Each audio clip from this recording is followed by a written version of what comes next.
Madame, Monsieur, bonsoir. Nous sommes le mardi 22 octobre 2024. Il est 19h45 à Bondiali. Au sommaire de cette édition, la commission électorale indépendante et les médias renforcent leur collaboration dans le cadre de la révision de la liste électorale. Objectif, informer efficacement les citoyens sur les procédures d'inscription et de vérification. Les détails dans un instant. Accès aux toilettes publiques, vite le besoin presse, notamment dans les zones urbaines à forte densité. De nombreux Ivoiriens pointent du doigt l'insuffisance de toilettes publiques, une situation qui pose des problèmes d'hygiène et de santé. On en parle dans cette édition. Et enfin, on parlera de leadership d'entreprise avec la sortie d'une nouvelle cuvée de leaders baptisée les Game Changers, prêts à impacter positivement la Côte d'Ivoire.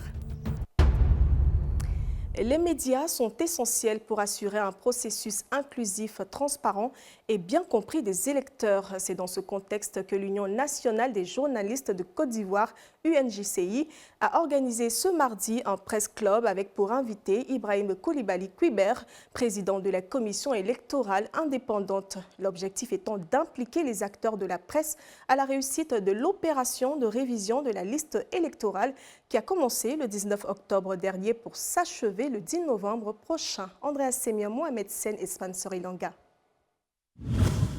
En Côte d'Ivoire, de nombreux citoyens, notamment dans les zones rurales, s'appuient sur les radios locales, les journaux et les chaînes de télévision pour s'informer. Au-delà des annonces, les médias jouent un rôle crucial dans l'éducation civique, notamment en soulignant l'importance de l'inscription sur la liste électorale. Ils contribuent ainsi à éveiller les consciences sur le devoir de participer au processus démocratique et sur les conséquences de l'absence d'engagement. Vous savez que nous sommes en plein mode opératoire de la révision de la liste électorale. Moi, je le dis toujours, c'est le point de départ, en quelque sorte, de tout ce que nous allons faire au niveau du processus électoral. Si on veut être électeur et si on veut être candidat, il faut être inscrit sur la liste électorale. Donc l'appel lancé par le président de la commission électorale indépendante est très important. En ce sens que cet appel-là ne concerne pas seulement l'institution qu'il dirige, mais concerne véritablement tous les acteurs sociopolitiques pour la suite du processus électoral et démocratique. Donc il est important pour nous vraiment, nous en tant qu'Union nationale des journalistes de Côte d'Ivoire, d'être le relais de cet appel-là. Pour la révision de la liste électorale, il est important de tenir compte des évolutions survenues dans le corps électoral. Cela implique entre autres l'intégration des nouveaux électeurs, notamment les jeunes majeurs et toutes les personnes en âge de voter, qui ne figurent pas encore sur la liste électorale. Les demandes de changement de lieu de vote formulées par les électeurs, les demandes de modification de non soumises par les électeurs, la radiation des électeurs décédés ou ayant perdu leur droit de vote. Cette opération concerne toutes les personnes justifiant de la nationalité ivoirienne et remplissant les conditions requises. Bien que les documents nécessaires pour s'inscrire sur la liste électorale aient récemment suscité des controverses, le président de la commission électorale indépendante a souhaité clarifier la situation. Pour s'inscrire sur la liste électorale, si vous avez la carte nationale d'identité, vous pouvez venir vous inscrire. Vous n'avez pas besoin d'extrait d'acte de naissance pour venir vous inscrire sur la liste électorale. L'extrait d'acte de naissance ne fait pas partie des documents pour s'inscrire sur la liste électorale. Ensuite, si vous n'avez pas de carte nationale d'identité, vous pouvez avoir un récépissé. Il n'appartient pas aux agents de la CEI d'apprécier la validité d'un récépissé. Ils le prennent, c'est une demande, ils le prennent et après nous allons discuter avec l'auteur qui a émis ce récépissé qui est l'ONESI, qui va nous permettre d'apprécier la véracité ou l'authenticité de ces documents-là. Et à défaut de récépissé, il faut avoir le certificat de nationalité. Voilà ces trois éléments qu'il faut. L'opération de la révision de la liste électorale va se dérouler du 19 octobre au 10 novembre prochain, avec pour objectif d'enrôler 4 500 000 nouveaux électeurs. Et comme je vous l'annonçais en titre, il est très difficile aujourd'hui pour les populations de trouver des toilettes publiques et celles qui sont disponibles sont souvent en mauvais état et insalubres, laissant peu de choix aux usagers. Avec les nouvelles dispositions de la loi interdisant aux citoyens de se soulager sur la voie publique sous peine de sanction, le besoin de toilettes publiques devient plus présent. Le reportage de Tchelina Lebonsoro commenté par JGK. Aujourd'hui, se soulager à Abidjan est devenu un véritable casse-tête. Satisfaire ses besoins pressants devient une prise de risque quotidienne car il faut souvent parcourir de longues distances pour trouver des toilettes publiques. De nombreuses façades affichent des interdictions de se soulager, mais la réalité est tout autre. Vu le travail que nous on fait par exemple, et puis les gens qui se déplacent le matin de leur domicile à leur lieu de travail, un lieu A, un lieu B, si tu as un souci, un problème de ventre par exemple, on parle de diarrhée, excusez-moi du terme, on ne peut pas aller chez un résident pour se soulager. Mais s'il y a les toilettes publiques dans les environnements, on peut se mettre là et puis se mettre à l'aise. Vous voyez, ici on a Kokoji. Bon, les rues sont goudronnées, les voies sont goudronnées, c'est pas partout qu'on peut pisser. C'est pas partout qu'on peut pisser. Donc, il faut qu'il y ait des toilettes publiques, au moins à quelques endroits stratégiques. Du coup, quand la personne passe, il sait qu'ici au moins, il y a un coin où je peux me soulager gratuitement. Pour les rares toilettes publiques disponibles, l'hygiène est souvent insuffisante. Utiliser ces installations comporte souvent le risque de contracter des maladies en raison de leur état. On prend des infections là-bas, beaucoup même. Il y a beaucoup. J'ai un ami, mais il a chopé non, il pense bien, dans les toilettes publiques à Djamé. Ils doivent entretenir, sinon ils sont en train de vraiment aider les gens, mais si c'est bien entretenu, ça va éviter que les gens attrapent les maladies, c'est-à-dire peut-être les maladies sexuellement transmissibles. Voilà, ça évite. Et puis, il y a les gens qui ne supportent pas trop des odeurs fortes. À la Riviera 2, Baba Dolo gère cet établissement depuis près de 10 ans avec une grande rigueur. Équipé de sa raclette et vêtu de ses bottes, il nettoie régulièrement cet exutoire. Quand il finit de travailler là, il lave avec javel, omo, tout ça. Et puis il met l'eau dedans, chaque jour. Et puis tous les matins aussi. Il y a 3 ans, la mairie de Cocody a eu à réhabiliter ses toilettes publiques dans le but de maintenir la propreté de l'endroit, au grand bonheur des usagers. Certains, comme Rastidi Diafaro, peuvent même s'y admirer. La douche est super propre, ouais. Seulement quand je rentre, j'ai envie de rester ici. Mais ce n'est pas ma maison, donc il faudrait que je me mette en l'aise pour sortir. Sinon la douche est propre, sincèrement. Souvent même, quand tu as déféqué, après ça retourne envoyer. Tu défèques et puis ça revient encore. Ça touche et puis ça revient, tu vois. Non, bon, nous on fait que non, on va faire les toilettes derrière moi. Comme ça, même chose quoi. Ça serait chaud. Depuis 2014, dans le cadre d'un projet mené par Population Services International, l'État a facilité l'accès à des installations sanitaires de base pour 104 248 personnes en construisant 12 006 toilettes améliorées. Toutefois, le problème des toilettes de qualité demeure d'actualité, malgré l'adoption à l'unanimité d'un projet de loi par les députés. Selon l'article 122 de ce texte, quiconque urine ou défèque sur la voie publique dans les caniveaux, sur les places et plages publiques encourt une peine d'emprisonnement de 15 jours à 3 mois, ainsi qu'une amende de 10 000 à 100 000 francs CFA ou l'une de ces deux sanctions.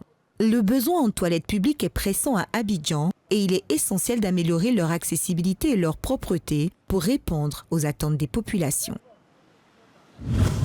Tout autre chose à présent, c'est un événement qui a marqué l'apothéose de 8 mois de formation visant à préparer les participants à devenir des leaders innovants et influents dans leurs domaines respectifs. La cérémonie de graduation de la 14e promotion du programme AMP Business School en partenariat avec l'ISE de Barcelone, baptisé Game Changers, s'est récemment déroulée à Abidjan. Plus de détails, c'est avec JJK.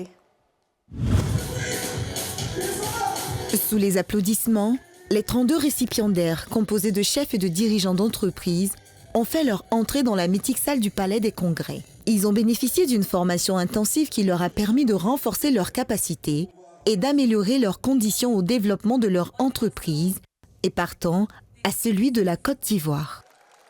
Devant un parterre de personnalités, nos amis, nos familles, c'était un moment plein d'émotions et qui marquait véritablement cet accomplissement et l'aboutissement de cette très très belle aventure qui nous a permis en tant que chef d'entreprise et dirigeant d'entreprise d'acquérir des outils pour mener à bien nos entreprises, pour affiner nos stratégies et pour arriver à bien gérer les hommes qui représentent le carburant de nos différentes institutions.